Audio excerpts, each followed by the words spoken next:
ED ਜਿਹੜੀ ਆ ਉਹ ਕੇਂਦਰ ਦੇ ਅਧੀਨ ਹੈ ਤੇ ਉਹਨਾਂ ਨੇ ਪੰਜਾਬ ਦੇ ਡੀਜੀਪੀ ਨੂੰ ਚਿੱਠੀ ਲਿਖੀ ਆ ਤਾਂ ਇਹਦਾ ਮਤਲਬ ਇਹ ਬਣਦਾ ਹੈ ਕਿ ਕੇਂਦਰ ਸਰਕਾਰ ਚਾਹੁੰਦੀ ਆ ਕਿ ਜੇ ਪੰਜਾਬ ਸਰਕਾਰ ਦਾ ਜਲੂਸ ਨਿਕਲਣਾ ਹੈ ਤਾਂ ਮੁਕੱਦਮਾ ਵੀ ਪੰਜਾਬ ਦੇ ਉਸੇ ਡੀਜੀਪੀ ਤੋਂ ਕਰਵਾਈਏ ਜਿਹੜਾ ਇਹਨਾਂ ਨੇ ਬੜੇ ਚਾਅ ਨਾਲ ਲਾਇਆ ਹੋਇਆ ਕਿ ਮੁੱਖ ਮੰਤਰੀ ਭਗਵੰਤ ਮਾਨ ਦੇ ਟੱਬਰ ਨੇ, ਉਹਦੇ ਪਰਿਵਾਰ ਨੇ, ਉਹਦੀ ਘਰਵਾਲੀ ਨੇ ਜਿਹਦਾ ਨਾਮ ਗੁਰਪ੍ਰੀਤ ਕੌਰ, ਉਹਨੇ ਵੀ 5 ਕਰੋੜ ਰੁਪਈਆ ਰਿਸ਼ਵਤ ਜਿਹੜੀ ਆ ਲਈ ਆ।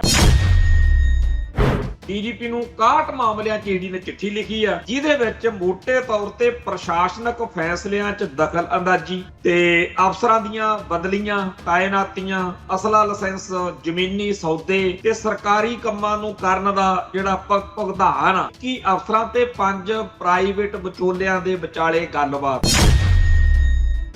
ਕੱਲੀ ਪੰਜਾਬ ਸਰਕਾਰ ਨਹੀਂ ਵੀ ਇਦਾਂ ਇੱਥੇ ਚੱਲ ਰਿਹਾ, ਅਸਲ ਵਿੱਚ ਭਾਰਤ ਦੇ ਸਾਰੇ ਸੂਬਿਆਂ ਦੇ ਵਿੱਚ ਇਦਾਂ ਹੀ ਪੈਸੇ ਦੇ ਕੇ ਬਦਲੀਆਂ ਹੁੰਦੀਆਂ ਨੇ।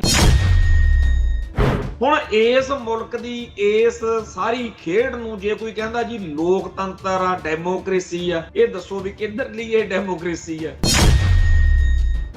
ਹੁਣ ਜਿਹੜੇ ਬੱਚਿਆਂ ਨੇ ਪਰਚੇ ਦੇ ਕੇ ਪਾਸ ਹੋ ਕੇ ਕਿਸੇ ਅਹੁਦੇ ਤੇ ਪਹੁੰਚਣਾ, ਉਹ ਆਪ ਪਿੱਟਦੇ ਫਿਰਦੇ ਆ ਕਿ ਪੈਸੇ ਦੇ ਕੇ ਅਮੀਰ ਘਰਾਂ ਦੇ ਲੋਕ ਆਪਦੇ ਨਿਆਣਿਆਂ ਨੂੰ ਪਹਿਲਾਂ ਹੀ ਸੈੱਟ ਕਰਾ ਲੈਂਦੇ ਨੇ ਤੇ ਸਾਡੇ ਪੱਲੇ ਕੀ ਬਚਦਾ। ਦੇਖੋ ਇਸ ਮੁਲਕ ਦਾ ਹਾਲ।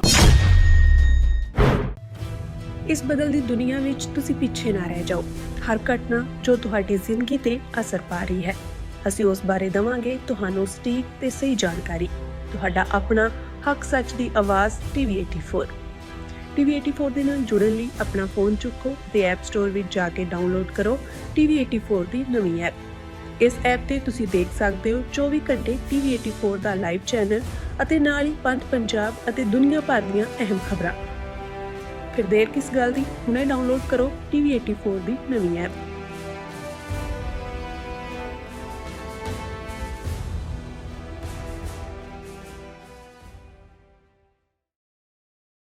ਪ੍ਰੋਗਰਾਮ ਖਬਰ ਦੀ ਖਬਰ ਦੇਖ ਰਹੇ ਸਾਰੇ ਦਰਸ਼ਕਾਂ ਨੂੰ ਮੈਂ ਸਰਬਜੀਤ ਸਿੰਘ ਘੁਮਾਣ ਫਤਿਹ ਅਰਜ ਕਰਦਾ ਜੀ। ਵਾਹਿਗੁਰੂ ਜੀ ਕਾ ਖਾਲਸਾ, ਵਾਹਿਗੁਰੂ ਜੀ ਕੀ ਫਤਿਹ।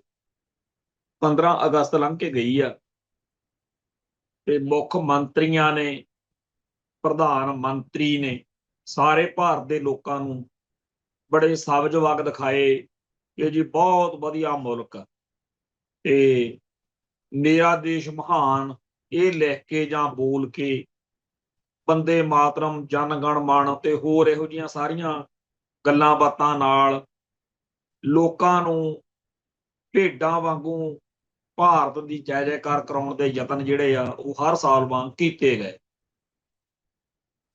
ਪਰ ਹਕੀਕਤ ਆ ਜਿਹੜੀ ਉਹ ਬਿਲਕੁਲ ਹੋਰ। ਪਿਛਲੇ ਕੁਝ ਦਿਨਾਂ ਤੋਂ ਰੌਲਾ ਜਿਹੜਾ ਸੀ ਇੱਕ ਵਗਦਾ ਅੱਜ ਸਾਰੇ ਮੀਡੀਆ ਦੇ ਵਿੱਚ ਉਹ ਆ ਚੁੱਕਿਆ। ਉਹ ਰੌਲਾ ਇਹ ਹੈ ਕਿ ਪੰਜਾਬ ਸਰਕਾਰ ਨੇ ਕਹਿੰਦੇ ਆ ਵੀ ਮਾਮਲੇ ਨਿਬੇੜਨ ਲਈ ਟਰਾਂਸਫਰਾਂ, ਜਿਹੜੀਆਂ ਸਰਕਾਰੀ ਟਰਾਂਸਫਰਾਂ ਨੇ ਥਾਣੇਦਾਰਾਂ ਦੀਆਂ, ਡੀਐਸਪੀਆਂ ਦੀਆਂ, ਹੋਰ ਮਹਿਕਮਿਆਂ ਦੀਆਂ, ਇਹੋ ਜਿਹੇ ਹੋਰ ਬਹੁਤ ਸਾਰੇ ਰੌਲਿਆਂ ਗੋਲਿਆਂ ਦੇ ਬਾਰੇ ਇੱਕ ਮਸਲਾ ਸਾਹਮਣੇ ਆਇਆ ਜਿਹਦੇ ਵਿੱਚ ਮੁੱਖ ਮੰਤਰੀ ਦਾ ਦਫ਼ਤਰ ਸਿੱਧੇ ਤੌਰ ਤੇ, ਮੁੱਖ ਮੰਤਰੀ ਦਾ ਪਰਿਵਾਰ ਵੀ ਇੱਥੋਂ ਤੱਕ ਇਨਵੋਲਵ ਹੈ ਤੇ ਇਹਦੇ ਵਿੱਚ ਲੱਖਾਂ ਕਰੋੜਾਂ ਰੁਪਏ ਲੈ ਕੇ ਮਸਲੇ ਨਿਬੇੜੇ ਜਾ ਰਹੇ। ਇਹਦੇ ਵਿੱਚ 61 ਇਹੋ ਜਿਹੇ ਮਾਮਲੇ ਸਾਹਮਣੇ ਆਏ ਆ ਜਿਨ੍ਹਾਂ ਵਿੱਚ 21 ਅਫਸਰ ਨੇ ਤੇ 5 ਵਿਚੋਲੇ ਆ।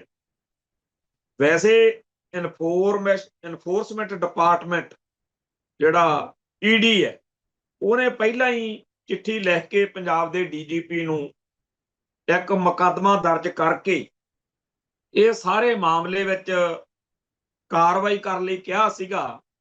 ਹੁਣ ਇਹ ਗੱਲ ਆਪਣੀ ਥਾਂ ਤੇ ਆ ਕਿ ਈਡੀ ਵਾਲਿਆਂ ਨੇ ਆਪ ਮੁਕੱਦਮਾ ਦਰਜ ਕਿਉਂ ਨਹੀਂ ਕੀਤਾ, ਇਹ ਪੰਜਾਬ ਸਰਕਾਰ ਦੇ ਗੱਲ ਕਿਉਂ ਪਾਈ ਜਾ ਰਹੀ ਹੈ। ਈਡੀ ਜਿਹੜੀ ਆ ਉਹ ਕੇਂਦਰ ਦੇ ਅਧੀਨ ਹੈ ਤੇ ਉਹਨਾਂ ਨੇ ਪੰਜਾਬ ਦੇ ਡੀਜੀਪੀ ਨੂੰ ਚਿੱਠੀ ਲਿਖੀ ਆ ਤਾਂ ਇਹਦਾ ਮਤਲਬ ਇਹ ਬਣਦਾ ਹੈ ਕਿ ਕੇਂਦਰ ਸਰਕਾਰ ਚਾਹੁੰਦੀ ਆ ਕਿ ਜੇ ਪੰਜਾਬ ਸਰਕਾਰ ਦਾ ਜਲੂਸ ਨਿਕਲਣਾ ਹੈ ਤਾਂ ਮੁਕੱਦਮਾ ਵੀ ਪੰਜਾਬ ਦੇ ਉਸੇ ਡੀਜੀਪੀ ਤੋਂ ਕਰਵਾਈਏ ਜਿਹੜਾ ਇਹਨਾਂ ਨੇ ਬੜੇ ਚਾਅ ਨਾਲ ਲਾਇਆ ਹੋਇਆ। ਅਤੇ ਇਹ ਗੱਲ ਆਪਣੇ ਆਪ ਜੀ ਕਮਾਲ ਦੀ ਆ ਕਿ ਕੱਚੇ ਤੌਰ ਤੇ ਹੀ ਅੜਹਾਕ ਤੇ ਹੀ ਡੀਜੀਪੀ ਨਾਲ ਕੰਮ ਚਲਾਈ ਜਾਂਦੇ। ਉਸ ਡੀਜੀਪੀ ਦੇ ਹੁਣ ਇਹ ਗੱਲ ਬਿਪਤਾ ਪਾਤੀ, ਕਿੰਨਾ ਕੁ ਟਾਈਮ ਉਹ ਬਚਦਾ ਫਿਰੂਗਾ। ਹਾਲਾਂਕਿ ਇਹ ਚਿੱਠੀ ਜਿਹੜੀ ਆ ਉਹ ਕਾਫੀ ਚਿਰ ਦੀ ਇਹਨਾਂ ਕੋਲ ਆਈ ਹੋਈ ਆ, ਡੀਜੀਪੀ ਕੋਲ, ਈਡੀ ਦੀ, ਪਰ ਉਹਨਾਂ ਨੇ ਕੋਈ ਕਾਰਵਾਈ ਅਜੇ ਤੱਕ ਨਹੀਂ ਕੀਤੀ। ਤੇ ਇਹਦਾ ਪਿਛਲੇ ਦਿਨੀ ਅਕਾਲੀ ਲੀਡਰ ਬਿਕਰਮਜੀਤ ਸਿੰਘ ਮਜੀਠੀਏ ਨੇ ਜਦੋਂ ਲੋਕਾਂ 'ਚ ਗੱਲ ਲੈ ਕੇ ਆਂਦੀ ਸੀ ਚਿੱਠੀ ਬਾਰੇ, ਤਾਂ ਹਰਪਾਲ ਸਿੰਘ ਚੀਮਾ ਜਿਹੜਾ ਵਿੱਤ ਮੰਤਰੀ ਹੈ ਇਹਨਾਂ ਦਾ, ਉਹਨੇ ਕਹਿਤਾ ਵੀ ਜੀ ਇਹ ਜੀ ਐਵੇਂ ਬੋਲੀ ਜਾਂਦਾ, ਇਹ ਤਾਂ ਉਹਨਾਂ ਦਾ ਬੁਲਾਰਾ ਬਣਿਆ ਫਿਰਦਾ ਈਡੀ ਵਾਲਿਆਂ ਦਾ। ਪਰ ਆਖਰ ਅੱਜ ਜਿੱਥੇ ਇਸ ਚਿੱਠੀ ਬਾਰੇ ਅਖਬਾਰਾਂ 'ਚ ਚਰਚਾ, ਉੱਥੇ ਇਹ ਗੱਲ ਆਪਣੇ ਆਪ ਜੀ ਕਮਾਲ ਦੀ ਹੈ ਵੀ ਜਿਹੜਾ ਪੰਜਾਬ ਹਿਊਮਨ ਰਾਈਟਸ ਆਰਗੇਨਾਈਜੇਸ਼ਨ ਹੈ, ਜਿਹਦੇ ਵਿੱਚ ਸਾਬਕਾ ਜੱਜ ਰਣਜੀਤ ਸਿੰਘ, ਸਰਬਜੀਤ ਸਿੰਘ ਵੇਰਕਾ ਤੇ ਹੋਰ ਬਹੁਤ ਸਾਰੇ ਸਰਕਰਦਾ ਸੱਜਣ ਲੰਮੇ ਅਰਸੇ ਤੋਂ ਮਨੁੱਖਤਾ ਦੀ ਕਮਿਊਨਿਟੀ ਦੀ ਸੇਵਾ ਕਰ ਰਹੇ ਆ, ਜਿਨ੍ਹਾਂ ਨੇ ਬੜੇ ਚੰਗੇ ਮਾਮਲੇ ਉਭਾਰੇ। ਇਸ ਮਨੁੱਖੀ ਅਧਿਕਾਰ ਜਥੇਬੰਦੀ ਦੇ ਵੱਲੋਂ ਇਸ ਮਾਮਲੇ ਵਿੱਚ ਜੋ ਤੱਥ ਸਾਹਮਣੇ ਲੈ ਕੇ ਆਂਦੇ ਆ, ਉਹਨਾਂ ਵਿੱਚ ਸਭ ਤੋਂ ਜਿਹੜਾ ਚਰਚਾ 'ਚ ਤੱਥ ਆ ਉਹ ਇਹ ਹੈ ਕਿ ਮੁੱਖ ਮੰਤਰੀ ਭਗਵੰਤ ਮਾਨ ਦੇ ਟੱਬਰ ਨੇ, ਉਹਦੇ ਪਰਿਵਾਰ ਨੇ, ਉਹਦੀ ਘਰਵਾਲੀ ਨੇ, ਜਿਹਦਾ ਨਾਮ ਗੁਰਪ੍ਰੀਤ ਕੌਰ ਆ, ਉਹਨੇ ਵੀ 5 ਕਰੋੜ ਰੁਪਈਆ ਰਿਸ਼ਵਤ ਜਿਹੜੀ ਆ ਲਈ ਆ। ਇੱਥੋਂ ਤੱਕ ਕਿ ਹੋਰ ਜਿਹੜੇ ਬਦਲੀਆਂ ਸ਼ਦਲੀਆਂ ਦੇ ਮਾਮਲੇ ਉਹ ਤਾਂ ਖਾਧੀ ਕੜੀ। ਇੱਕ ਕੋਈ ਫੌਜ ਦਾ ਜਿਹੜਾ ਇਲਾਕਾ ਕੰਟੋਨਮੈਂਟ ਜਿਹਨੂੰ ਕਹਿੰਦੇ ਆ ਅੰਮ੍ਰਿਤਸਰ ਦੇ, ਉੱਥੇ ਆਰਡਰ ਹੋਣਾ ਸਰਕਾਰ ਦਾ ਵੀ ਇੱਥੇ ਤੁਸੀਂ ਕੋਈ ਉਸਾਰੀ ਨਹੀਂ ਕਰ ਸਕਦੇ। ਤੋ ਕਿਸੇ ਨੇ ਉਸਾਰੀ ਕਰ ਲਈ ਜਾਂ ਕਰਨੀ ਸੀ, ਉਸ ਉਸਾਰੀ ਕਰਾਉਣ ਵਾਲੇ ਬਿਲਡਰ ਦੇ ਸਾਥੀ ਆ ਜਿਹੜੇ, ਉਹ ਕੈਨੇਡਾ ਨੂੰ ਕਹਿੰਦੇ ਨਾਲ ਗਏ ਆ ਬੀਬੀ ਗੁਰਪ੍ਰੀਤ ਕੌਰ, ਜਿਹੜੀ ਸੀਐਮ ਭਗਵੰਤ ਮਾਨ ਦੀ ਘਰ ਵਾਲੀ, ਉਹਨੂੰ ਸ਼ਾਪਿੰਗ ਵੀ ਕਰਾਈ ਆ ਤੇ ਤੋਹਫੇ ਤਾਹਫੇ ਦਿੱਤੇ ਆ। ਪਰ ਅਸਲੀ ਤੋਹਫਾ ਜਿਹੜਾ ਹੋਊਗਾ, ਜਿਹੜਾ ਨਕਦ ਨਾਰਾਇਣ, ਉਹ ਕਿੰਨੇ ਕਰੋੜ ਦਾ ਤੇ ਕਿਵੇਂ ਦਿੱਤਾ ਗਿਆ ਹੋਣਾ, ਉਹ ਮਾਮਲਾ ਵੱਖਰਾ।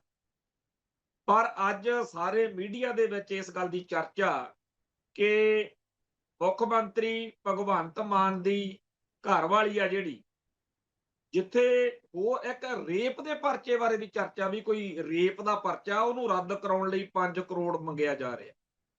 ਖੈਰ, ਇਹ ਮਸਲਾ ਹੁਣ ਨਿਬੜਨ ਵਾਲਾ ਜਾਂ ਗੋਲ ਗੱਪੇ ਪੈਣ ਵਾਲਾ ਲੱਗਦਾ ਨਹੀਂ, ਕਿਉਂਕਿ ਜਿਸ ਤਰੀਕੇ ਨਾਲ ਅਦਾਲਤਾਂ ਤੱਕ ਗੱਲ ਚਲੀ ਗਈ ਹੈ, ਇਹ ਹੁਣ ਰੁਕਣਾ ਨਹੀਂ। ਜਿਹੜੀ ਗੱਲ ਮੈਂ ਹੈਰਾਨੀ ਵਾਲੀ, ਇੱਕ ਫਿਲਮ ਆਈ ਸੀ ਪਿੱਛੇ ਜੇ, ਉਸ ਫਿਲਮ ਦੇ ਵਿੱਚ ਜੌਲੀ LLB ਕਰਕੇ ਫਿਲਮ ਸੀ, ਅਕਸ਼ੇ ਕੁਮਾਰ ਜਿਹੜਾ ਉਹਦਾ ਫਿਲਮ ਦਾ ਹੀਰੋ ਸੀ, ਉਹ 'ਚ ਅਦਾਲਤੀ ਸਿਸਟਮ ਕਿਵੇਂ ਕੰਮ ਕਰਦਾ ਹੈ ਉਹਦਾ ਜਲੂਸ ਕੱਢਿਆ ਗਿਆ। ਉਹਦੇ ਵਿੱਚ ਇੱਕ ਸੀਨ ਆਉਂਦਾ ਜਦੋਂ ਪੁਲਿਸ ਵਾਲੇ ਜਿਹੜੇ ਅਫਸਰ ਨੇ ਸਾਰੇ ਉਹ ਬੈਠੇ ਨੇ ਤੇ ਉਹਨਾਂ ਥਾਣਿਆਂ ਦੀ ਜਾਂ ਚੌਂਕੀਆਂ ਦੀ ਬੋਲੀ ਲੱਗਦੀ ਆ ਕਿ ਫਲਾਣੇ ਥਾਣੇ ਦੇ ਵਿੱਚ ਮੈਨੂੰ ਇੰਚਾਰਜ ਲਾ ਦਿਓ, ਮੈਂ ਇੰਨੇ ਲੱਖ ਦਊਂਗਾ। ਦੂਜਾ ਕਹਿੰਦਾ ਮੈਂ ਚੌਂਕੀ 'ਚ ਲੱਗਣਾ, ਮੈਨੂੰ ਇੰਨੇ ਦੇ ਦਿਓ। ਇਹ ਜਿਹੜਾ ਫਿਲਮੀ ਸੀਨ ਸੀ, ਬਹੁਤ ਸਾਰੇ ਲੋਕਾਂ ਨੂੰ ਲੱਗਿਆ ਹੋਣਾ ਵੀ ਖਨੀ ਇਹ ਕੋਈ ਫਿਲਮ 'ਚ ਬਣਾਇਆ ਹੋਇਆ, ਪਰ ਅਸਲੀਅਤ ਵਿੱਚ ਖਨੀ ਸ਼ਾਇਦ ਏਦਾਂ ਨਾ ਹੁੰਦਾ ਹੋਵੇ। ਸਾਨੂੰ ਇਹਦਾ ਪਤਾ, ਅਸੀਂ ਤਾਂ ਇਹ ਸਾਰੇ ਸਿਸਟਮ ਦੇ ਕੋਲ ਦੀ ਕੱਢ ਕੇ ਐ ਦੇਖ ਰਹੇ ਹਾਂ ਸ਼ੀਸ਼ੇ। ਸੋ ਐਸ ਜਿਹੜੀ ਈਡੀ ਦੀ ਚਿੱਠੀ ਆ, ਉਹਦਾ ਵੀ ਇਹੀ ਭਾਵ ਆ ਕਿ ਪੰਜਾਬ ਸਰਕਾਰ ਦੇ ਵਿੱਚ ਵੀ ਬਦਲੀਆਂ ਜੇ ਕਰਾਉਣੀਆਂ ਹੋਣ ਤਾਂ ਪੈਸੇ ਦੇ ਕੇ ਬਦਲੀਆਂ ਹੁੰਦੀਆਂ।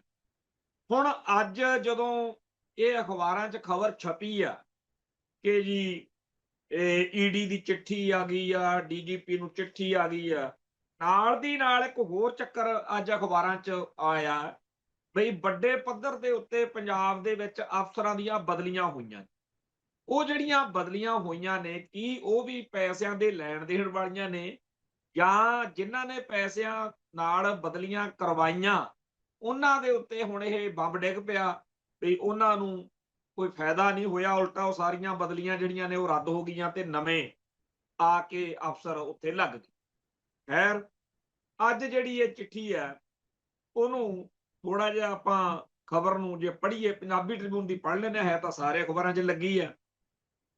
ਉਹ 'ਚ ਲਿਖਿਆ ਵੀ ਡੀਜੀਪੀ ਨੂੰ 61 ਮਾਮਲਿਆਂ 'ਚ ਈਡੀ ਨੇ ਚਿੱਠੀ ਲਿਖੀ ਆ, ਜਿਹਦੇ ਵਿੱਚ ਮੋਟੇ ਤੌਰ ਤੇ ਪ੍ਰਸ਼ਾਸਨਿਕ ਫੈਸਲਿਆਂ 'ਚ ਦਖਲ ਅੰਦਾਜ਼ੀ ਤੇ ਅਫਸਰਾਂ ਦੀਆਂ ਬਦਲੀਆਂ, ਤਾਇਨਾਤੀਆਂ, ਅਸਲਾ ਲਾਇਸੈਂਸ, ਜ਼ਮੀਨੀ ਸੌਦੇ ਤੇ ਸਰਕਾਰੀ ਕੰਮਾਂ ਨੂੰ ਕਰਨ ਦਾ ਜਿਹੜਾ ਭੁਗਤਾਨ ਆ ਉਹ ਕਰਾਉਣ ਦੀ ਇਹ ਖਬਰ ਵਾ, ਜਿਹਦੇ 'ਚ 21 ਅਫਸਰਾਂ ਤੇ 5 ਪ੍ਰਾਈਵੇਟ ਵਿਚੋਲਿਆਂ ਦੇ ਵਿਚਾਲੇ ਗੱਲਬਾਤ ਆ।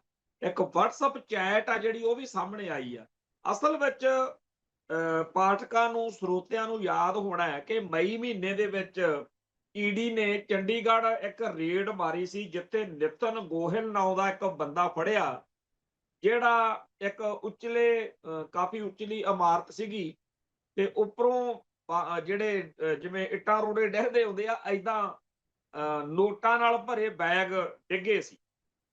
ਉਹ ਜਿਹੜਾ ਮਾਮਲਾ ਸੀ ਨਾ, ਨੋਟਾਂ ਨਾਲ ਭਰੇ ਬੈਗ ਉੱਡਦੇ ਫਿਰਦੇ ਸੀ, ਉਸ ਮਾਮਲੇ ਵਿੱਚ ਇਹ ਗ੍ਰਿਫਤਾਰੀ ਜਿਹੜੀ ਹੋਈ ਸੀ ਨਿਤਨ ਗੋਹਿਲ ਵਾਲੀ, ਗੋਇਲ ਨਹੀਂ ਗੋਹਲ, ਨਿਤਨ ਗੋਹਲ ਜਿਹੜਾ ਹੈ, ਇਹ ਦੱਸਿਆ ਜਾ ਰਿਹਾ ਕਿ ਸੂਬੇ ਦੀ ਜਿਹੜੀ ਆਪਣੀ ਸਰਕਾਰ ਆ, ਉਹਦੇ ਦਫ਼ਤਰ ਦੇ ਵਿੱਚ ਚੰਗੀ ਉਹਦੀ ਪਕੜ ਵਾ, ਤੇ ਜਿਹੜਾ ਆਪਣੇ OSD ਆ ਭਗਵੰਤ ਮਾਨ ਦਾ ਕੋਈ ਰਾਜਵੀਰ ਘੁੰਮਣ ਕਰਕੇ, ਉਹਦਾ ਵੀ ਇਹ ਸਾਰੇ ਮਾਮਲੇ ਨਾਲ ਸਿੱਧਾ ਸੰਬੰਧ ਦੱਸਿਆ ਜਾ ਰਿਹਾ। ਕੁੱਲ ਮਿਲਾ ਕੇ ਇਹ ਜਿਹੜਾ ਮਾਮਲਾ ਇੱਕ ਨਵੀਂ ਵਿਪਤਾ ਜਿਹੜੀ ਆ ਉਹ ਪੰਜਾਬ ਸਰਕਾਰ ਲਈ ਬਣ ਗਈ ਆ, ਕਿਉਂਕਿ ਇਹ ਜਿਹੜੀ ਪੁਲਿਸ ਵਾ, ਜਿਹੜੀ ਪੰਜਾਬ ਪੁਲਿਸ ਤੇ ਅਫਸਰਸ਼ਾਹੀ ਆ, ਉਹਦੇ ਅੰਦਰ ਖਾਤੇ ਜੋ ਚੱਲ ਰਿਹਾ, ਕਿਵੇਂ ਪੈਸੇ ਲੈ ਕੇ ਕੰਮ ਹੁੰਦੇ ਆ, ਉਹਦੀ ਇੱਕ ਸ਼ਰੇਆਮ ਚੈਟ ਜਿਹੜੀ ਆ ਉਹ ਸਾਹਮਣੇ ਆ ਗਈ। ਇਹਦੇ ਵਿੱਚ 90 ਲੱਖ ਰੁਪਏ ਦੇ ਲੈਣ ਦੇਣ ਦੀ ਗੱਲ ਤਾਂ ਹਵਾਲੇ ਰਾਹੀਂ ਹੋਇਆ, ਉਹ ਇਸ ਚੈਟ ਦੇ ਰਾਹੀਂ ਸਾਹਮਣੇ ਆਈ ਹੋਈ ਆ। ਬਾਕੀ ਹੋਰ ਬੜਾ ਕੁਛ। ਖੈਰ, ਜਿਹੜਾ ਨਿਤਨ ਗੋਲ ਆ, ਉਹਦੀ ਵੀ ਇੱਥੇ ਸਟੇਟਮੈਂਟ ਆਈ ਆ। ਜਿਹੜਾ ਕਹਿਣਾ ਹੁੰਦਾ ਉਹਨੇ ਕਿਹਾ ਕਿ ਜੀ ਉਹੀ ਫਸਾਈ ਜਾਂਦੇ ਆ, ਇਹੋ ਜਿਹੀ ਕੋਈ ਗੱਲਬਾਤ ਨਹੀਂ। ਪਰ ਸੱਚਾਈ ਇਹ ਆ ਕਿ ਕੱਲੀ ਪੰਜਾਬ ਸਰਕਾਰ ਨਹੀਂ ਵੀ ਏਦਾਂ ਇੱਥੇ ਚੱਲ ਰਿਹਾ। ਅਸਲ ਵਿੱਚ ਭਾਰਤ ਦੇ ਸਾਰੇ ਸੂਬਿਆਂ ਦੇ ਵਿੱਚ ਏਦਾਂ ਹੀ ਪੈਸੇ ਦੇ ਕੇ ਬਦਲੀਆਂ ਹੁੰਦੀਆਂ ਨੇ। ਜਿੱਥੇ ਕਮਾਈ ਵਾਲੀ ਪੋਸਟ ਆ, ਉੱਥੇ ਜੇਕਰ ਜਿਵੇਂ ਕੋਈ ਥਾਣਾ, ਉਹ ਕਹਿੰਦਾ ਜੀ ਆ ਚੱਕੋ 5 ਕਰੋੜ ਰੁਪਈਆ, ਮੈਨੂੰ ਉੱਥੇ 1 ਸਾਲ ਲਈ ਲਾ ਦਿਓ, ਮੈਂ ਉੱਥੋਂ ਚਾਹੇ 6 ਕਰੋੜ ਕਮਾ ਲਾਂ, ਚਾਹੇ ਮੈਂ 4 ਕਰੋੜ ਕਮਾ ਲਾਂ। ਉਹ ਫਿਰ ਉਹਦਾ ਪੂਰਾ ਜਿਵੇਂ ਨਾ ਸੌਦਾ ਹੁੰਦਾ ਕਿਸੇ ਚੀਜ਼ ਦਾ, ਵੀ ਦੁਕਾਨ ਦਾ ਜਾਂ ਕਿਸੇ ਰੇਹੜੀ ਫੜੀ ਦਾ, ਉਵੇਂ ਪੋਸਟਾਂ ਦੇ ਸੌਦੇ ਚੜ੍ਹਦੇ। ਹੁਣ ਇਸ ਮੁਲਕ ਦੀ ਇਸ ਸਾਰੀ ਖੇਡ ਨੂੰ ਜੇ ਕੋਈ ਕਹਿੰਦਾ ਜੀ ਲੋਕਤੰਤਰ ਆ, ਡੈਮੋਕ੍ਰੇਸੀ ਆ, ਇਹ ਦੱਸੋ ਵੀ ਕਿੱਧਰ ਲਈ ਇਹ ਡੈਮੋਕ੍ਰੇਸੀ ਆ। ਹਾਸਾ ਇਸ ਗੱਲ ਤੇ ਆਉਂਦਾ ਬਈ ਤੁਹਾਡੇ ਅੱਖਾਂ ਦੇ ਸਾਹਮਣੇ ਸਭ ਕੁਝ ਆ। ਪਿਛਲੇ ਦਿਨੀ ਰੌਲਾ ਪਿਆ ਸੀ ਨਾ, ਉਹ ਜਿਹੜਾ ਕਾਕਰੋਚ ਪਾਰਟੀ ਵਾਲਾ ਨੀਟ ਦੇ ਪਰਚੇ। ਹੁਣ ਜਿਹੜੇ ਬੱਚਿਆਂ ਨੇ ਪਰਚੇ ਦੇ ਕੇ ਪਾਸ ਹੋ ਕੇ ਕਿਸੇ ਅਹੁਦੇ ਤੇ ਪਹੁੰਚਣਾ, ਉਹ ਆਪ ਪਿੱਟਦੇ ਫਿਰਦੇ ਆ ਕਿ ਪੈਸੇ ਦੇ ਕੇ ਅਮੀਰ ਘਰਾਂ ਦੇ ਲੋਕ ਆਪਦੇ ਨਿਆਣਿਆਂ ਨੂੰ ਪਹਿਲਾਂ ਹੀ ਸੈੱਟ ਕਰਾ ਲੈਂਦੇ ਨੇ, ਤੇ ਸਾਡੇ ਪੱਲੇ ਕੀ ਬਚਦਾ। ਦੇਖੋ ਇਸ ਮੁਲਕ ਦਾ ਹਾਲ। ਜੇ ਨੀਟ ਕਲੀਅਰ ਕਰਨਾ ਤਾਂ ਵੀ ਪੈਸੇ ਖਰਚ ਕੇ ਤੁਸੀਂ ਪੇਪਰ ਮੁੱਲ ਲੈ ਸਕਦੇ। ਉਦੋਂ ਬਾਅਦ ਵਿੱਚ ਜੇਕਰ ਕਿਸੇ ਹੋਰ ਆਪਾਂ ਕੰਪੀਟੀਟਿਵ ਜਿਹੜੇ ਐਗਜ਼ਾਮ ਨੇ, ਜਿਹੜੇ ਮੁਕਾਬਲੇ ਹੁੰਦੇ ਆ, ਪ੍ਰੀਖਿਆਵਾਂ ਹੁੰਦੀਆਂ, ਉਹਦੇ ਵਿੱਚ ਜੇ ਪਾਸ ਹੋ ਗਏ, ਉਦੋਂ ਬਾਅਦ ਵਿੱਚ ਵੀ ਸਿਫਾਰਸ਼ਾਂ ਲਾ ਕੇ ਪੈਸੇ ਖਰਚ ਕੇ ਤੁਹਾਨੂੰ ਸੀਟ ਮਿਲਣੀ। ਫਿਰ ਉਸ ਤੋਂ ਬਾਅਦ ਚ ਜੇ ਨੌਕਰੀ ਲੈਣੀ ਆ ਤਾਂ ਵੀ ਪੈਸੇ ਖਰਚੋ ਤੇ ਤੁਹਾਨੂੰ ਉਹਦੇ ਵਿੱਚ ਜਿਹੜਾ ਕੋਈ ਅਹੁਦਾ ਮਿਲਣਾ। ਤੇ ਜਦੋਂ ਨੌਕਰੀ ਕਰਨ ਲੱਗ ਗਏ, ਫਿਰ ਜੇਕਰ ਤੁਸੀਂ ਪੈਸੇ ਖਰਚ ਕੇ ਚੰਗੀ ਸੀਟ ਲੈਣੀ ਆ ਤਾਂ ਵੀ ਤੁਹਾਨੂੰ ਉਹ ਸਾਰੇ ਕਰਪਸ਼ਨ ਦਾ, ਭ੍ਰਿਸ਼ਟਾਚਾਰ ਦਾ ਹਿੱਸਾ ਬਣਨਾ ਪੈਣਾ। ਇਸ ਤੋਂ ਅੱਗੇ ਆ ਜਾਓ ਬਈ, ਜੇਕਰ ਇਸ ਮੁਲਕ ਦੇ ਵਿੱਚ ਇੰਨਾ ਸਾਰਾ ਇਹ ਚੱਲ ਰਿਹਾ ਤਾਂ ਪੈਸਾ ਜਾਂਦਾ ਕਿੱਥੇ ਆ? ਉਹ ਬਸ ਇਹੀ ਆ ਵੀ ਇਹਦੀ ਟੋਪੀ ਉਹਦੇ ਸਿਰ ਤੇ, ਉਹਦੀ ਟੋਪੀ ਉਹਦੇ ਸਿਰ। ਇਹ ਘੁੰਮ ਘੁਮਾ ਕੇ ਸਮਝ ਲਓ ਵੀ ਜੇਕਰ ਮੋਟਾ ਜਿਹਾ ਹਿਸਾਬ ਲਾਈਏ ਤਾਂ 5% ਆਬਾਦੀ ਆ ਜਿਹੜੀ, 95% ਆਬਾਦੀ ਤਾਂ ਇਸ ਮੁਲਕ ਦੇ 5% ਸਰਮਾਏ ਦੇ ਸਿਰ ਤੇ ਦਿਨ ਕੱਟੀਆਂ ਕਰ ਰਹੀ ਹੈ, ਤੇ 95% ਸਰਮਾਇਆ ਜਿਹੜਾ ਹੈ ਉਹ ਇਸ ਮੁਲਕ ਦੇ ਉਹਨਾਂ ਬੰਦਿਆਂ ਕੋਲ ਆ ਜਿਹੜੇ 5% ਉੱਪਰਲੀ ਹਾਇਰਕੀ ਜਿਹਨੂੰ ਕਿਹਾ ਜਾਂਦਾ। ਅੱਜ ਇਹ ਜਿਹੜਾ ਪੰਜਾਬ ਦੇ ਅਫਸਰਾਂ ਦਾ ਸਾਰਾ ਰੰਡੀ ਰੋਣਾ ਖੁੱਲਿਆ, ਇਹਨੂੰ ਦੇਖ ਕੇ ਜੇ ਕੋਈ ਸਮਝੀਏ ਵੀ ਇਹ ਕੀ ਹੋ ਗਿਆ, ਇਹ ਕੋਈ ਖਾਸ ਗੱਲ ਨਹੀਂ, ਇਸ ਮੁਲਕ 'ਚ ਆਮ ਗੱਲ ਆ। ਇੱਥੇ ਤਾਂ ਅੱਜ ਸੁਪਰੀਮ ਕੋਰਟ ਨੇ ਵੀ ਇੱਕ ਰਿਪੋਰਟ ਜਾਰੀ ਕੀਤੀ ਆ ਜਿਹਦੇ ਵਿੱਚ 326 ਮੈਂਬਰ ਪਾਰਲੀਮੈਂਟ ਜਿਹੜੇ ਨੇ ਉਹਨਾਂ ਵਿੱਚੋਂ ਉਹ ਜਿਹੜੇ ਕਿ 326 ਪਾਰਲੀਮੈਂਟ ਦੇ ਮੈਂਬਰ ਆ ਜਿਨ੍ਹਾਂ ਤੇ ਖਤਰਨਾਕ ਮੁਕੱਦਮੇ ਦਰਜ ਨੇ। 14 ਮੁੱਖ ਮੰਤਰੀ ਨੇ ਇਸ ਮੌਕੇ ਜਿਨ੍ਹਾਂ ਉੱਤੇ ਖਤਰਨਾਕ ਮੁਕੱਦਮੇ ਦਰਜ ਨੇ। ਲੋਕ ਸਭਾ ਦੇ 251 ਤੇ ਰਾਜ ਸਭਾ ਦੇ 75 ਮੈਂਬਰ ਜਿਹੜੇ ਨੇ ਉਹ ਦਰਜ ਨੇ। ਇਹ ਜਿਹੜੇ ਮੁਲਕ ਨੂੰ ਚਲਾਉਣ ਵਾਲੇ ਲੋਕ ਨੇ ਇਸ ਮੁਲਕ ਦੇ ਵਿੱਚ, ਉਹਨਾਂ ਦਾ ਹਾਲ ਆ। ਪਰ ਸਭ ਤੋਂ ਜਿਹੜੀ ਗੱਲ ਚਿੰਤਾ ਵਾਲੀ ਆ ਉਹ ਇਹ ਆ ਕਿ ਜੇ ਤੁਸੀਂ ਗੂਗਲ ਤੇ ਸਰਚ ਮਾਰੋ ਤਾਂ ਇੰਡੀਆ ਟੂਡੇ ਨੇ ਇੱਕ ਵਾਰ ਆ ਜਿਹੜਾ ਗ੍ਰਹਿ ਮੰਤਰੀ ਆ ਅਮਿਤ ਸ਼ਾਹ, ਇਹਦੀ ਫੋਟੋ ਲਾ ਕੇ ਲਿਖਿਆ ਸੀ ਵੀ ਇਹ ਗੁਜਰਾਤ ਵਿੱਚ ਜਾਂ ਮੁਲਕ ਦੇ ਹੋਰ ਸੂਬਿਆਂ 'ਚ ਜੋ ਕੁਝ ਵਾਪਰਿਆ ਉਹਦੇ ਲਈ ਕਿਵੇਂ ਦੋਸ਼ੀ। ਇੱਥੋਂ ਤੱਕ ਕਿ ਪ੍ਰਧਾਨ ਮੰਤਰੀ ਨਰਿੰਦਰ ਮੋਦੀ ਬਾਰੇ ਵੀ ਤੁਹਾਨੂੰ ਇਦਾਂ ਦੀ ਇੱਕ ਉਹਦੇ ਟਾਈਟਲ ਪੇਜ ਦੀ ਫੋਟੋ ਇੰਡੀਆ ਟੂਡੇ ਦੀ ਮਿਲ ਜੂ, ਜਿਹਦੇ ਉੱਤੇ ਗੁਜਰਾਤ ਦੇ ਵਿੱਚ ਜੋ ਮਨੁੱਖਤਾ ਦਾ ਕਤਲੇਆਮ ਹੋਇਆ ਉਹਦੀ ਕਹਾਣੀ ਤੁਹਾਨੂੰ ਮਿਲ। ਹੁਣ ਜਿਸ ਮੁਲਕ ਦਾ ਪ੍ਰਧਾਨ ਮੰਤਰੀ ਇਸ ਕਰਕੇ ਪ੍ਰਧਾਨ ਮੰਤਰੀ ਬਣਾਇਆ ਵੀ ਇਹਨੇ ਬਹੁਤ ਵਧੀਆ ਮੁਸਲਮਾਨਾਂ ਦਾ ਬੜਾਂਗਾ ਕਰਾਇਆ, ਇਸ ਮੁਲਕ ਦੇ ਵਿੱਚ ਤਾਂ ਇਹ ਆ ਵੀ ਸਿੱਖਾਂ ਨੂੰ, ਮੁਸਲਮਾਨਾਂ ਨੂੰ ਜਾਂ ਹੋਰ ਘੱਟ ਗਿਣਤੀਆਂ ਨੂੰ ਕਤਲ ਕਰਾਉਣ ਵਾਲਾ ਬੰਦਾ ਬਹੁਤ ਵਧੀਆ ਮੰਨਿਆ ਜਾਂਦਾ ਵੀ ਇਹਨੂੰ ਬਣਾਓ ਪ੍ਰਧਾਨ ਮੰਤਰੀ। ਆ ਇਸ ਮੁਲਕ ਦਾ ਹਾਲ ਆ ਜੀ। ਤੇ ਇਸ ਮੁਲਕ ਦੇ ਵਿੱਚ ਜਿਹੜਾ ਯੂਥ ਜਿਹ ਤੋਂ ਲੋਕਾਂ ਨੂੰ ਆਸਾਂ ਹੁੰਦੀਆਂ ਨੇ, ਉਹਨਾਂ ਦਾ ਕੀ ਆ। ਪਿੱਛੇ ਜੇ ਉੱਥੇ ਸ਼ਬਦ ਬੋਲ ਦਿੱਤਾ ਕਿਸੇ ਨੇ, ਜੱਜ ਨੇ ਕਾਕਰੋਚ ਕਹਿਤਾ, ਤਾਂ ਕਾਕਰੋਚ ਜਨਤਾ ਪਾਰਟੀ ਬਣਾ ਕੇ ਉਹਨਾਂ ਨੇ ਆਪਦਾ ਵਿਰੋਧ ਪ੍ਰਦਰਸ਼ਨ ਕੀਤਾ। ਤਾਂ ਉਹਦਾ ਹਾਲ ਇਹ ਹੈ ਬਈ ਅਦਾਲਤ ਵਿੱਚ ਜਾ ਕੇ, ਸੁਪਰੀਮ ਕੋਰਟ ਦੇ ਵਿੱਚ ਜਾ ਕੇ ਸਰਕਾਰ ਨੇ ਕਿਹਾ ਕਿ ਅਸੀਂ ਬਿਲਕੁਲ ਠੀਕ ਕੀਤਾ ਜੀ, ਇਹ ਤਾਂ ਹਾਲਾਤ ਬੜੇ ਖਤਰਨਾਕ ਬਣਾ ਦੇਣੇ ਸੀ ਇਹਨਾਂ ਨੇ ਕਾਕਰੋਚਾਂ ਨੇ, ਤੇ 2873 ਪ੍ਰਦਰਸ਼ਨਕਾਰੀਆਂ ਉੱਤੇ ਅਪਰਾਧਕ ਮਾਮਲੇ ਸਾਨੂੰ ਦਰਜ ਕਰਨੇ ਪੈ ਗਏ। ਬਹੁਤ ਅਸੀਂ ਤਾਂ ਮੌਕਾ ਸੰਭਾਲਿਆ। ਹੁਣ ਜਿਹੜੇ ਆਮ ਜੇ ਸਧਾਰਨ ਜੇ ਗਰੀਬੜੇ ਜੇ ਜੀਨ ਦੀਆਂ ਘਸੀਆਂ ਜੀਆਂ ਪੈਂਟਾਂ ਵਾਲੇ ਉੱਥੇ ਨਿਆਣੇ ਪਹੁੰਚੇ ਸੀ ਕਿ ਅਸੀਂ ਆਪਦੇ ਹੱਕ ਲੈਣੇ ਆ, ਜਿਹਨੂੰ ਕਹਿੰਦੇ ਆ ਜੀ ਲੋਕਤੰਤਰ ਵਿੱਚ ਸਭ ਨੂੰ ਹੱਕ ਵਾ ਪ੍ਰਦਰਸ਼ਨ ਕਰਨ ਦਾ। ਅਗਲਿਆਂ ਨੇ ਟਿਕਾ ਕੇ ਛਤਰ ਫੇਰਿਆ ਤੇ ਨਾਲੇ ਪਰਚੇ ਦਰਜ ਕਰਤੇ।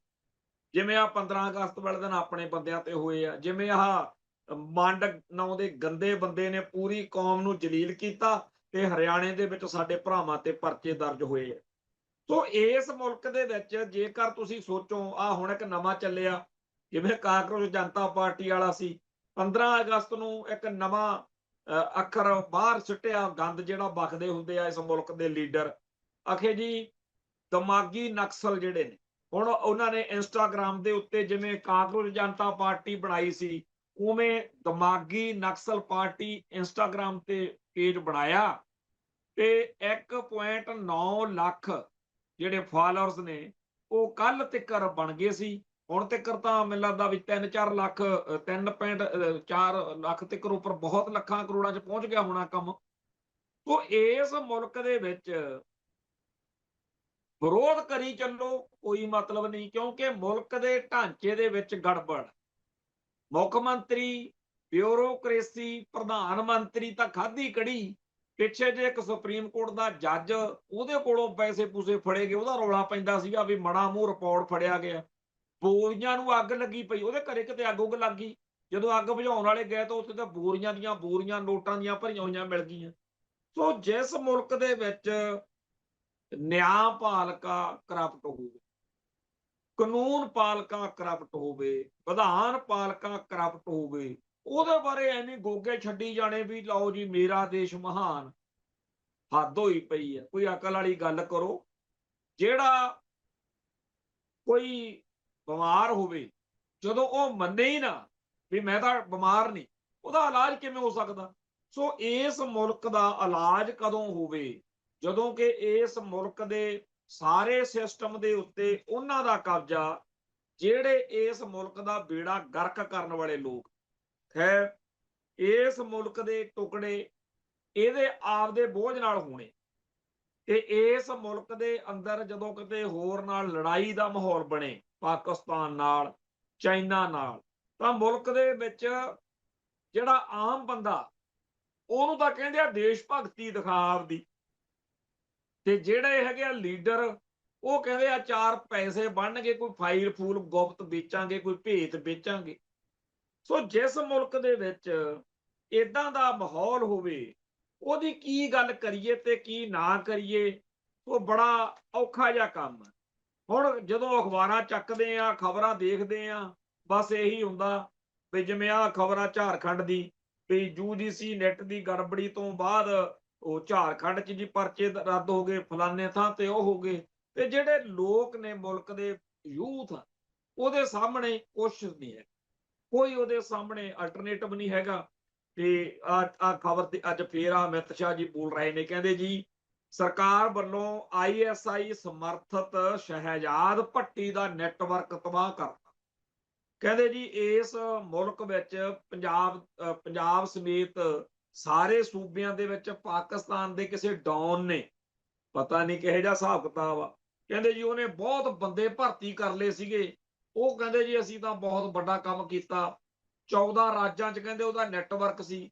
ਜੇਕਰ ਪਾਕਿਸਤਾਨ ਬੈਠੇ ਸ਼ਹਿਜਾਦ ਭੱਟੀ ਵਰਗੇ ਬੰਦੇ ਦੇ ਕੋਲੇ ਇੰਨੀ ਸਹੂਲਤ ਹੈ ਕਿ ਉਹ ਤੁਹਾਡੇ ਮੁਲਕ ਦੇ ਹਰ ਸੂਬੇ ਦੇ ਵਿੱਚ, ਕਹਿੰਦੇ ਜੀ 14 ਰਾਜਾਂ 'ਚ 253 ਗ੍ਰਿਫਤਾਰੀਆਂ ਹੋਈਆਂ ਨੇ, ਕੁੱਲ 253 ਬੰਦੇ ਸੀ ਉਹਦੇ, 80 FIR ਹੋਈਆਂ ਨੇ, ਜਿਨ੍ਹਾਂ ਵਿੱਚੋਂ ਉੱਤਰ ਪ੍ਰਦੇਸ਼ 'ਚ 62 ਬੰਦੇ ਫੜੇ ਆ, ਹਰਿਆਣੇ 'ਚ 52, ਦਿੱਲੀ 'ਚ 51, ਪੰਜਾਬ 'ਚ 44, ਰਾਜਸਥਾਨ 'ਚ 15, ਮਹਾਰਾਸ਼ਟਰ 'ਚ 8, ਉੱਤਰਾਖੰਡ 'ਚ 5, ਕਰਨਾਟਕਾ, ਗੁਜਰਾਤ, ਬਿਹਾਰ 'ਚ 3, ਤੇਲੰਗਾਨਾ, ਹਿਮਾਚਲ, ਜੰਮੂ ਕਸ਼ਮੀਰ, ਕੇਰਲਾ 'ਚ 2।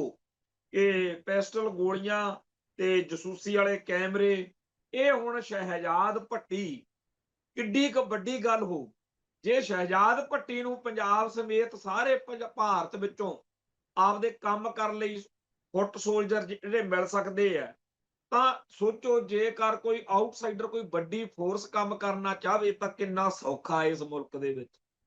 ਸੋ ਇਹ ਜਿਹੜਾ ਸਾਰਾ ਹਿਸਾਬ ਕਿਤਾਬ ਹੈਗਾ, ਇਹ ਆਪਣੇ ਆਪ ਦੇ ਵਿੱਚ ਚਿੰਤਾ ਵਾਲੀ ਗੱਲ ਹੈ ਕਿ ਆਮ ਨਾਗਰਿਕ ਦੀ ਇੱਥੇ ਕੋਈ ਸਿਕਿਉਰਿਟੀ ਨਹੀਂ। ਤੇ ਇਸ ਮਾਹੌਲ ਵਿੱਚ ਗੁੰਡੇ ਬਦਮਾਸ਼ਾਂ ਨਾਲ ਰਲ ਕੇ ਮੁਲਕ ਦੇ ਵਿੱਚੋਂ ਅਮੀਰ ਲੋਕਾਂ ਨੂੰ ਜਾਂ ਪੈਸੇ ਵਾਲੇ ਲੋਕਾਂ ਨੂੰ ਲੁੱਟਣ ਦਾ ਇੱਕ ਨਵਾਂ ਢੰਗ ਜਿਹੜਾ ਕੱਢਿਆ, ਉਹ ਗੈਂਗਸਟਰਾਂ ਵਾਲਾ। ਬਾਕੀ ਸਾਰੇ ਭਾਰਤ ਨਾਲੋਂ ਸਾਡੀ ਸਮੱਸਿਆ ਹੋਰ ਹੈ। ਪੰਜਾਬ ਦੇ ਵਿੱਚ ਜੋ ਵਾਪਰਿਆ, ਉਹਦੇ ਵਿੱਚ ਪਿਛਲੇ ਦਿਨੀ ਵੀ ਆਪਾਂ ਗੱਲ ਕਰਕੇ ਹਟੇ ਆ ਕਿ ਹੁਣ ਤਾਂ ਅਮਰੀਕਾ, ਕੈਨੇਡਾ ਵਰਗੇ ਮੁਲਕ ਕਹਿਣ ਲੱਗੇ ਕਿ ਜੀ ਉੱਥੋਂ ਪੁਲਿਸ ਵਾਲੇ ਨਾਲ ਰਲੇ ਹੋਏ ਨੇ, ਤੇ ਜੇਲ੍ਹਾਂ ਦੇ ਵਿੱਚੋਂ ਗੁੰਡੇ ਬਦਮਾਸ਼ਾਂ ਨੂੰ ਮਿੰਟੋ ਮਿੰਟੀ ਪਾਸਪੋਰਟ ਬਣਾ ਕੇ, ਹੁਣ ਜੇਕਰ ਇੱਥੇ ਕੋਈ ਸਹੀ ਬੰਦੇ ਨੇ ਪਾਸਪੋਰਟ ਬਣਾਉਣਾ ਹੋਵੇ, ਉਹਨੂੰ ਪੁਲਿਸ ਦੀ ਕਲੀਅਰੈਂਸ ਨਹੀਂ ਮਿਲਦੀ। ਉਹਨੂੰ ਕਹਿੰਦੇ ਆ ਵੀ ਤੂੰ ਇੰਨੇ ਪੈਸੇ ਕੱਢ, ਫੇਰ ਵੀ ਉਹਨੂੰ ਬੜਾ ਔਖਾ।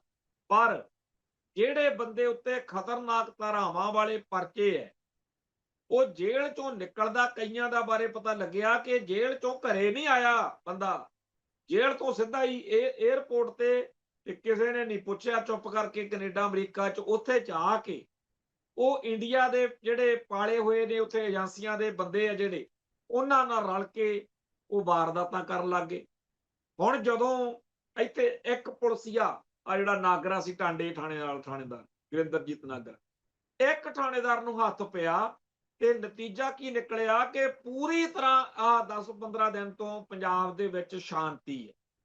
ਨਹੀਂ ਤਾਂ ਇੱਕੋ ਹੀ ਖਬਰ ਆਉਂਦੀ ਸੀ ਕਿ ਜੀ ਫਲਾਨੇ ਨੂੰ ਧਮਕੀ ਆ ਗਈ, ਫਲਾਨੇ ਨੂੰ ਧਮਕੀ ਆ ਗਈ, ਫਲਾਨੇ ਨੂੰ ਕਹਿੰਦੇ ਆ ਪੈਸੇ ਕੱਢ। ਜਿਹਦੇ ਕੋਲੇ 4 ਪੈਸੇ ਦਾ ਪਤਾ ਲੱਗ ਜਾਵੇ, ਉਹਨੂੰ ਹੀ ਧਮਕੀਆਂ ਕੌਣ ਦਵਾਉਂਦਾ ਸੀ? ਥਾਣੇ ਵਾਲੇ। ਕੌਣ ਦਿੰਦੇ ਸੀ? ਥਾਣਿਆਂ ਦੇ ਥਾਣੇਦਾਰਾਂ ਦੇ ਸੰਪਰਕ ਵਾਲੇ ਬੰਦੇ। ਸੋ ਇਸ ਮਾਹੌਲ ਵਿੱਚ ਸੋਚੋ ਵੀ ਆਪਾਂ ਕਿੱਥੇ ਫਸੇ ਹੋਏ। ਖੈਰ, ਪਿਛਲੇ ਦਿਨੀ ਅਕਾਲ ਤਖਤ ਸਾਹਿਬ ਤੇ ਇੱਕ ਮਸਲਾ ਆਇਆ ਸੀ, ਜਿਹਦੇ ਵਿੱਚ ਉਹਨੂੰ ਭਗਵੰਤ ਮਾਨ ਨੂੰ ਗੁਰੂ ਦੋਖੀ, ਪੰਥ ਦੋਖੀ ਐਲਾਨਿਆ। ਉਹਦੇ ਵਿੱਚ ਆਪਾਂ ਨੂੰ ਸਾਰੀ ਗੱਲ ਦਾ ਪਤਾ ਹੀ ਆ ਕਿ ਇੱਕ ਵੀਡੀਓ ਸੀ ਜਿਹਦੇ ਵਿੱਚ ਭਗਵੰਤ ਮਾਨ ਬਹੁਤ ਨਜਾਇਜ਼ ਅਯੋਗ ਹਰਕਤਾਂ ਕਰਦਾ ਦਿਖਾਇਆ ਗਿਆ।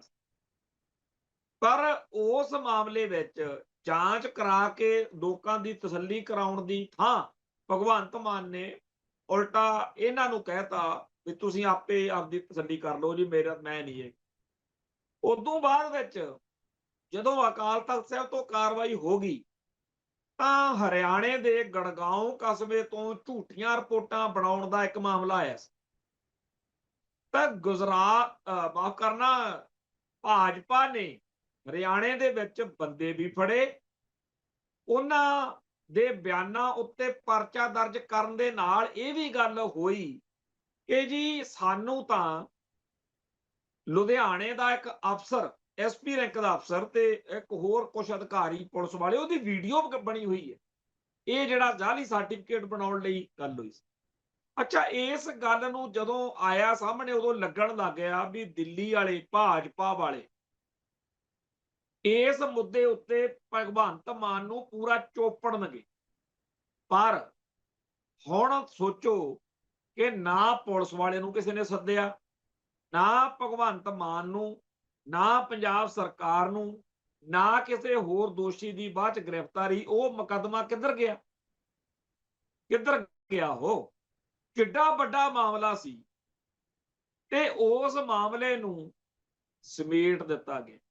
ਹੁਣ ਦੂਜਾ ਮਾਮਲਾ ਈਡੀ ਵਾਲਾ, ਆਪਾਂ ਹੁਣੇ ਜਦੋਂ ਉਹਦੀ ਚਰਚਾ ਕੀਤੀ ਆਪਾਂ ਕਿਹਾ ਕਿ ਜੀ ਐਡਾ ਮਾਮਲਾ ਜਿਹਦੇ ਵਿੱਚ ਸ਼ਰੇਆਮ ਸਬੂਤ ਨੇ ਤੇ ਇਸ ਮਾਮਲੇ ਵਿੱਚ ਅਫਸਰ ਜਿਹੜੇ ਆ ਉਹ ਸਾਰੇ ਫਸਣਗੇ, ਕਿਉਂਕਿ ਰਿਸ਼ਵਤ ਦੇਣਾ ਵੀ ਜੁਰਮ, ਰਿਸ਼ਵਤ ਲੈਣਾ ਵੀ ਜੁਰਮ।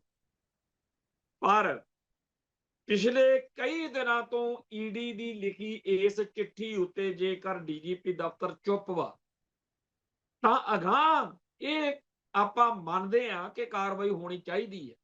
ਪਰ ਆਪਾਂ ਜਦੋਂ ਦੇਖਦੇ ਹਾਂ ਕਿ ਭਾਜਪਾ ਨੇ ਵੀ ਦੜ ਵੱਟ ਲਈ, ਨਾ ਕੇਂਦਰ ਵਾਲਿਆਂ ਨੇ ਮੁੜ ਕੇ ਮੁੱਦਾ ਚੱਕਿਆ ਕਿ ਪੰਜਾਬ ਦੇ ਵਿੱਚ ਅਫਸਰ ਹਰਿਆਣੇ ਚ ਆ ਕੇ ਕਰਦੇ ਕੀ ਫਿਰਦੇ ਆ, ਨਾ ਪੰਜਾਬ ਆਪਣੇ ਹਰਿਆਣੇ ਦੀ ਸਰਕਾਰ ਨੇ, ਪੁਲਿਸ ਨੇ ਕੁਝ ਕੀਤਾ।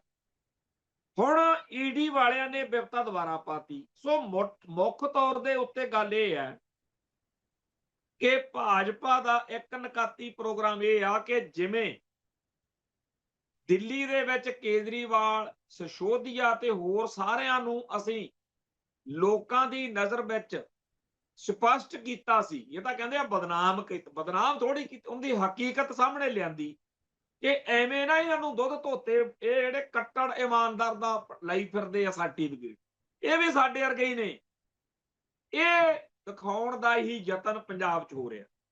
ਮੈਂ ਇਹ ਗੱਲ ਪੂਰੀ ਜ਼ਿੰਮੇਵਾਰੀ ਨਾਲ ਕਹਿ ਰਿਹਾ ਕਿ ਅਜੇ ਅਗਸਤ ਮਹੀਨਾ, ਵੋਟਾਂ ਤੱਕ, ਇਲੈਕਸ਼ਨਾਂ ਤੱਕ ਇਹੋ ਜਿਹੇ ਬੜੇ ਬੰਬ ਡਿੱਗਣੇ ਆ ਜਿਨ੍ਹਾਂ ਦਾ ਕੇਂਦਰੀ ਨੁਕਤਾ ਇਹ ਹੋਣਾ ਕਿ ਪੰਜਾਬ ਦੇ ਵਿੱਚ ਆਮ ਆਦਮੀ ਪਾਰਟੀ ਵਾਲੇ ਜਿਹੜੇ ਆਪਦੇ ਆਪ ਨੂੰ ਕੱਟੜ ਇਮਾਨਦਾਰ ਕਹਿੰਦੇ ਨੇ, ਇਹ ਵੀ ਬਾਕੀਆਂ ਵਰਗੇ ਨੇ।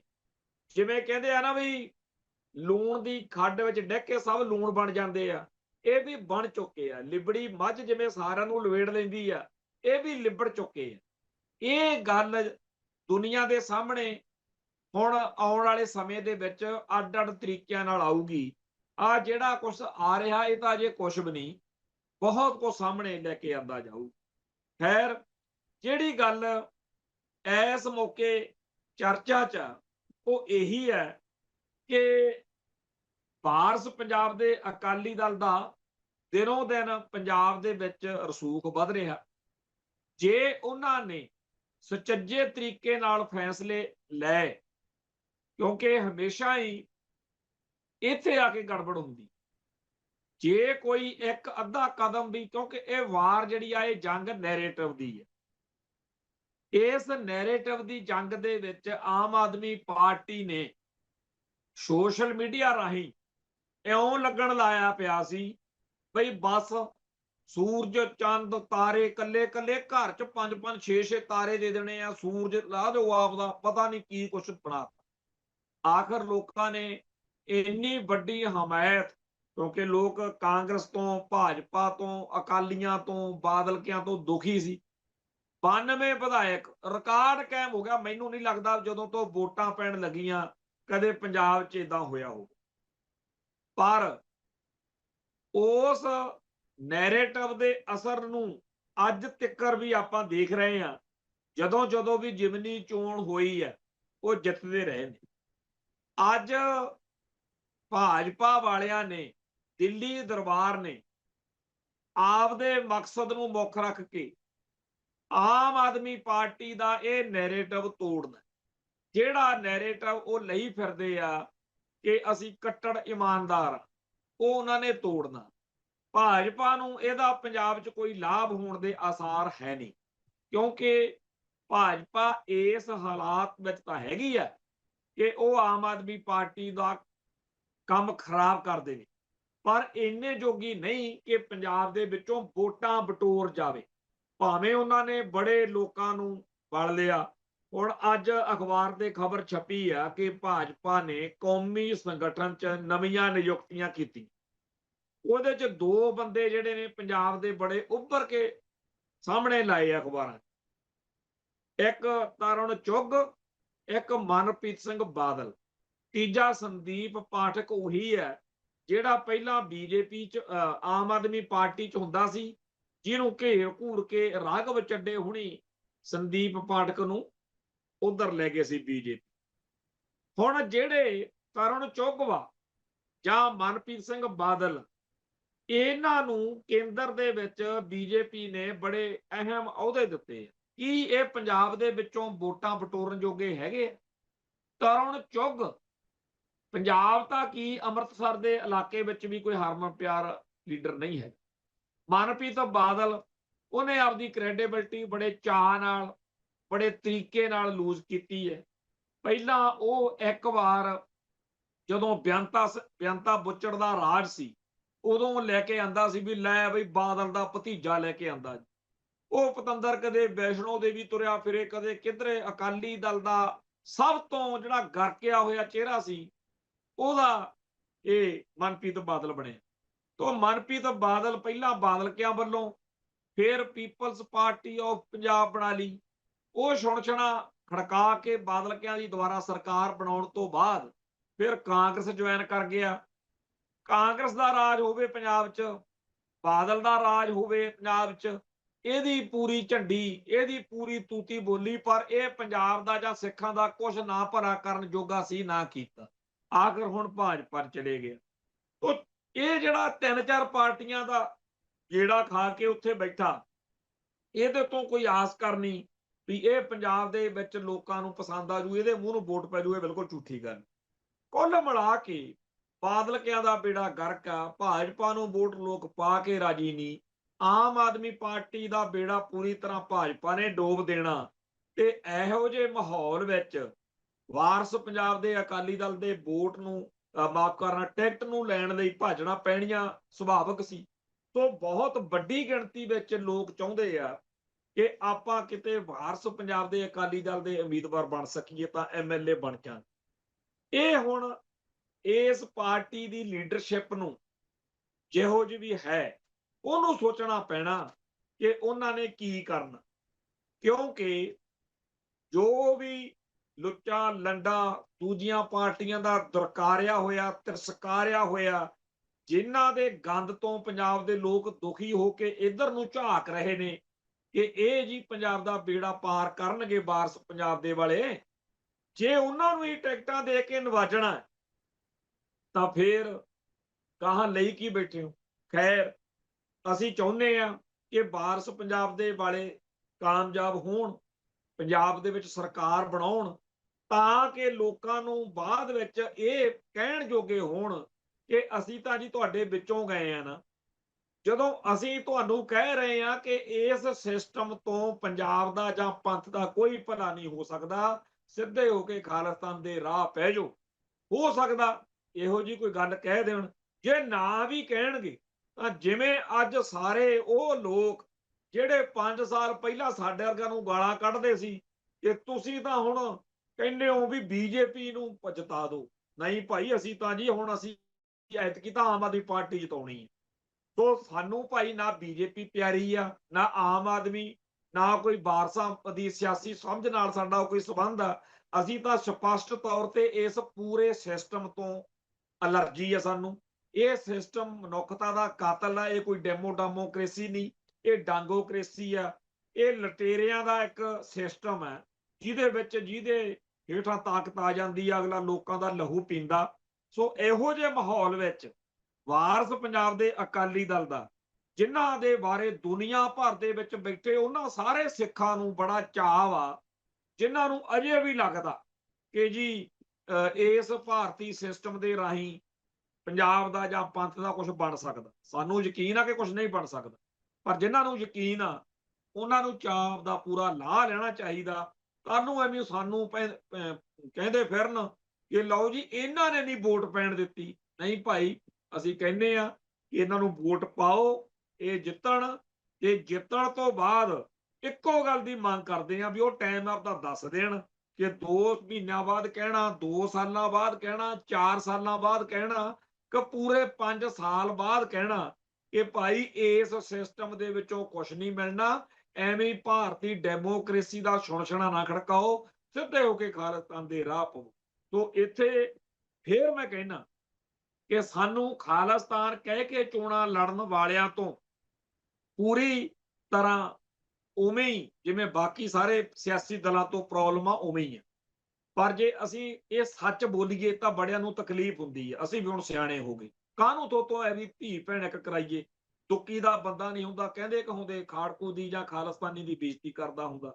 ਸਾਨੂੰ ਫਖਰ ਆ ਉਹਨਾਂ ਜੁਝਾਰੂ ਸਿੰਘਾਂ ਤੇ ਜਿਨ੍ਹਾਂ ਨੇ 1984 ਤੋਂ ਬਾਅਦ ਸਿੱਧਾ ਮਿਥ ਲਿਆ ਕਿ ਖਾਲਿਸਤਾਨ ਦੇ ਰਾਹ ਤੁਰਨ, ਜਾਂ ਤਾਂ ਖਾਲਿਸਤਾਨ ਲੈ ਲੈਣਾ ਜਾਂ ਇਹਦੇ ਰਾਹ ਤੇ ਸ਼ਹੀਦੀਆਂ ਪਾਉਣੀਆਂ। ਬਹੁਤ ਸਾਰੇ ਸ਼ਹੀਦ ਹੋ ਗਏ, ਜਿਹੜੇ ਬਚ ਗਏ ਕਈ ਬਾਹਰ ਚਲੇ ਗਏ, ਕਿ ਇੱਥੇ ਬੇਵਸਤੇ ਲਾਚਾਰ ਹੋ ਕੇ ਬਹਿ ਗਏ, ਕਈ ਅਜੇ ਵੀ ਜੇਲ੍ਹਾਂ 'ਚ ਨੇ। ਸੋ ਖਾਲਿਸਤਾਨ ਹੀ ਅਸਲ ਨਿਸ਼ਾਨਾ ਹੈ ਕੌਮ ਦਾ।